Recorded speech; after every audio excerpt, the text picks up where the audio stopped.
Saudi எங்கே போய்ட்டுருக்கோன்னா நம்ம வந்து பீஃப் வாங்கி தான் சமைக்க போகிறோம். இன்றைக்கி எனக்கு வந்து லீவு, அதனால் பீஃப் வாங்கிட்டு கிரேவி வச்சுட்டு பீஃப் 65 போடலாம் இன்றைக்கி. வாங்க பீஃபில் 65 அப்படின்னு சொல்லிட்டு பார்ப்போம். ஊரில் வந்து ஜாலியாக இருக்கும். எங்கள் ஃப்ரெண்ட்ஸு கூடலாம் சேர்ந்து காட்டில் போய்ட்டு ஒரு 5 கிலோ 6 கிலோ பீஃப் வாங்கிட்டு பெரிய பாத்திரம் வச்சு, எங்கள் ஊரில் யூ பிரிட்ஜ் வந்து ரொம்ப ஃபேமஸ், அது பக்கத்தில் சமைச்சு நல்லா சாப்பிட்டு அங்கே தான் குளிப்போம். அதெல்லாம் இப்போ ரொம்ப மிஸ் பண்ணுறோம். சின்ன வயசுலலாம் ஒன்றா இருந்தாங்க, இப்போ எல்லாருமே எங்கெங்கேயோ போயிட்டாங்க. இப்போலாம் அந்த மாதிரி டேஸ்லாம் வராது. நம்ம இப்போ போயிட்டு பீஃபோட ரேட் எவ்வளோ அப்படின்னு சொல்லிட்டு பீஃப் ரேட்டை பார்த்துட்டு ரூம் இப்போ பீஃப் எடுத்துகிட்டு சமைக்கலாம் வாங்க. நம்ம வந்து பீஃப் ஷாப்புக்கு வந்துட்டோம்.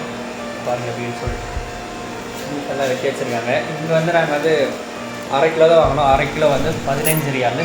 நம்ம ஊருக்கு வந்து ஒரு 350 ரூபா சம்திங் வரும். 1 கேஜி வந்து 30 ரியால். 30 ரியால்னால் 650 ரூபா கிட்டத்தட்ட வரும். நம்ம இந்த பீஃப் எடுத்துகிட்டு போயிட்டு சமைக்கலாம். பீஃப் கிரேவி வைக்கலாமா இல்லை பிரியாணி வைக்கலாமா தெரியல.